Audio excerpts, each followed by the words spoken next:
سيمي فاينال السوبر المصري اهلي وسيراميكا وزمالك وبيراميدز. طبعا اتفرجنا على ماتشات ككوره. مفيش كوره، مش ماتشات كوره خالص. لكن كحاجات تانية هي كانت ماتشات، يعني نقدر نقول عليها ماتشات المتعودين عليها في الدوري المصري. بيراميدز والزمالك ماتش متعودين عليه في الادوار الاقصائيه بقالنا سنين، بيخلص ضربات جزاء. بينما الاهلي وسيراميكا ماتش بقاله سنتين، من افضل الماتشات في الادوار الاقصائيه. لكن السنه دي قدموا ماتش لا يليق تماما بالبطوله السوبر المصري. بس عن استحقاق الاهلي ينتصر، لكن حصل ظلم لسيراميكا، ضربه جزاء في الدقيقه 90، بعد الدقيقه 90 كمان ضربه جزاء صريحه في الدقيقه 5 او 96، كلنا شفناها ومحدش يقدر يقول غير كده. فالاهلي انتصر عن استحقاق، ما نقدرش نقول حاجه زي كده غير كده. الاهلي لعب احسن من سيراميكا وكسب، سيراميكا ما لعبتش خالص. بينما الزمالك وبيراميدز ماتش ككوره صفر. الفرقتين ما عملوش اي حاجه في الملعب. الفرقتين تحفظ كبير جدا. كابتن احمد عبد الرؤوف لاعب بيراميدز بالطريقه المناسبه انه يلعب ضد بيراميدز. ليه؟ بيراميدز انت لو كنت فتحت خطوطك قدامها انت كنت شلت. بيراميدز انت لو كنت هاجمتها وبدلتها بالهجوم انت كنت خسرت، وخسرت فرق كبير.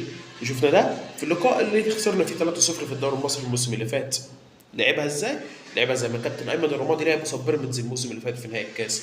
قفل دفاعاته ولعب على التحولات من الدفاع للهجوم اللي الزمالك عمل بيها خطوره في اكتر من كوره. وبيراميدز الخطوره الوحيده اللي شفناها لبيراميدز في المباراه كان في اخر المباراه خالص، في الكذا الهجمه اللي حصلت ورا بعض.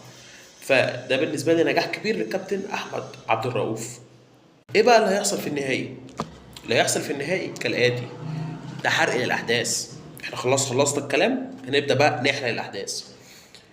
طبعا الكابتن احمد عبد الرؤوف قال ايه؟ قال جميع المصابين جاهزين. هل هنشوف فيزيرا في الملعب؟ هل هنشوفه اساسي ام هنشوفه من على دكه الاحتياط؟ لسه معانا الوقت.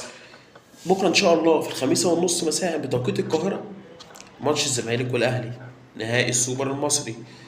ايه اللي هيحصل؟ جايبها لك من الكنترول. ضربات جزاء انتصار الزمالك باذن الله. تسجيل ماتش يخلص 1-1. هيسجل من الاهلي زيزو، مش محتاجه اي لعيب زملكاوي بيخرج من نادي الزمالك يروح النادي الاهلي اول لقاء يسجل في نادي الزمالك. مش محتاجه ان انا يعني اشرحها. في امثال كتير: مؤمن زكريا، كهربا، امام عاشور، بن شرقي. مش محتاجه ان انا اشرحها. بينما اللي هيسجل جول الزمالك هو المتالق ناصر ماهر. بس كده. ضربات جزاء عواد هيشيل الزمالك في ضربات الجزاء وتكسب الزمالك ضربات جزاء، يبقى الزمالك بطل السوبر للمره